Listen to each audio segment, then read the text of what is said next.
In line with the announcement in the interim budget, PM Surya Ghar Muft Bijli Yojana has been launched to install rooftop solar plants to enable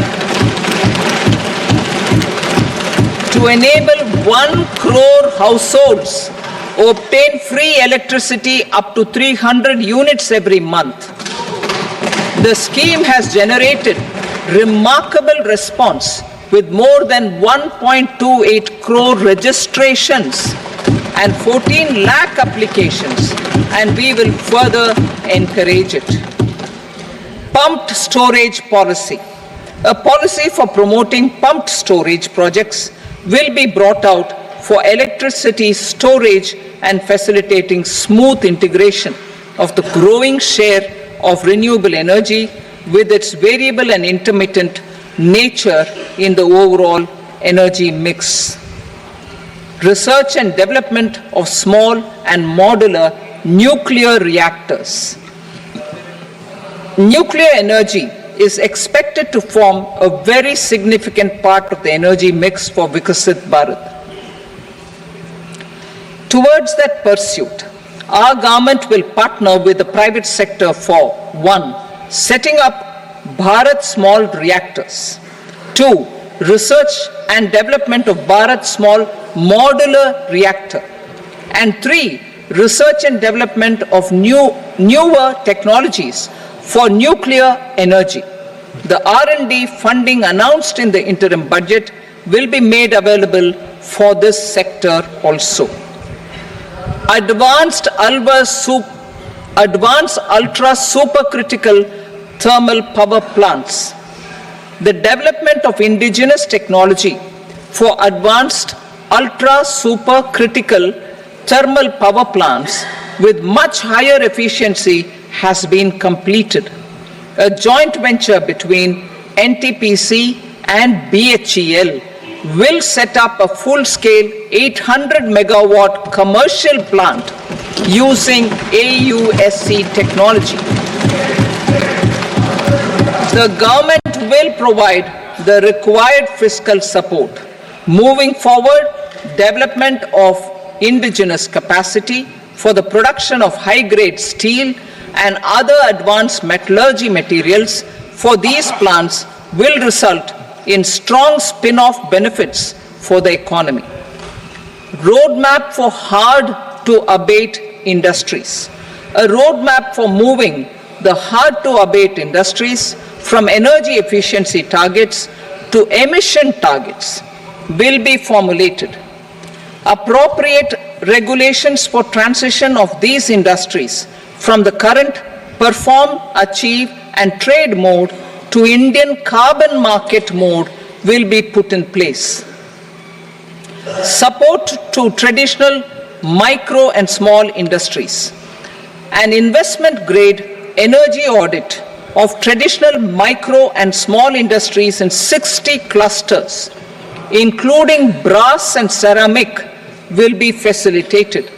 Financial support will be provided for shifting them to cleaner forms of energy and implementation of energy efficiency measures. The scheme will be replicated in another 100 clusters in the next phase.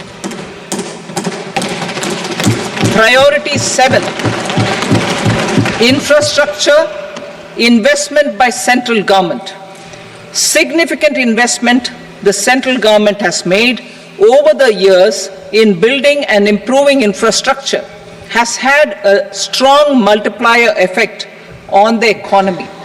We will endeavor to maintain strong fiscal support for infrastructure over the next 5 years in conjunction with imperatives of other priorities and fiscal consolidation.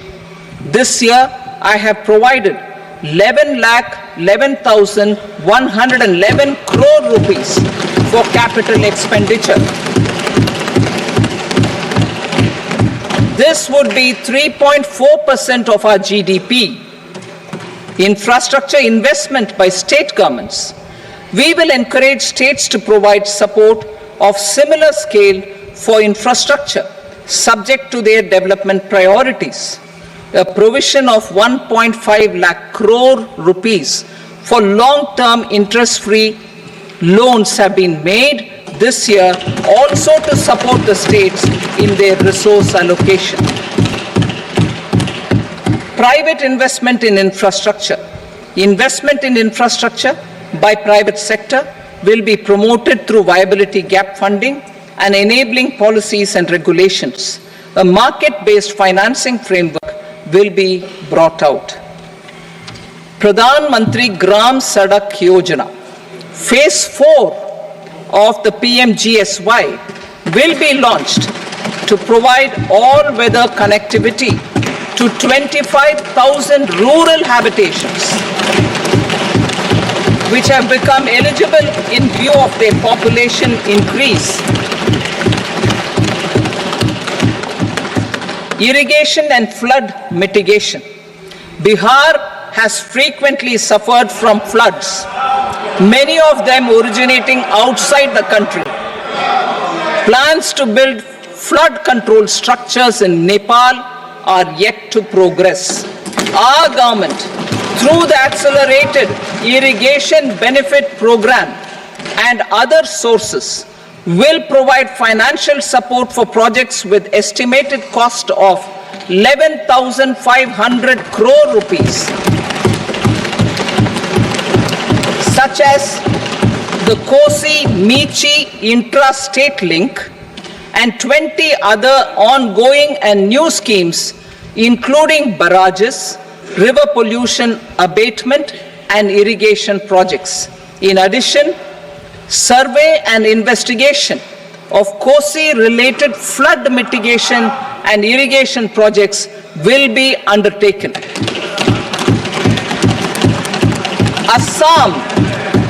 Assam grapples with floods every year by the Brahmaputra River and its tributaries originating outside India. We will provide assistance to Assam for flood management and related projects.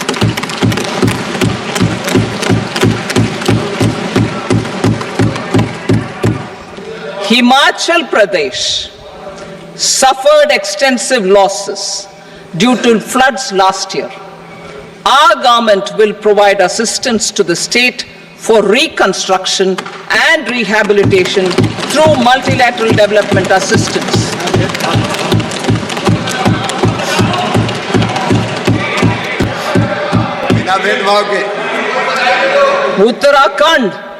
Uttarakhand too suffered losses due to cloudbursts and massive landslides. We will provide assistance to the state. Recently, Sikkim witnessed devastating flash floods and landslides that wreaked havoc across the state. Our government will provide assistance to the state. Tourism has always been a part of our civilization. Our efforts in positioning India as a global tourist destination will also create jobs, stimulate investments, and unlock economic opportunities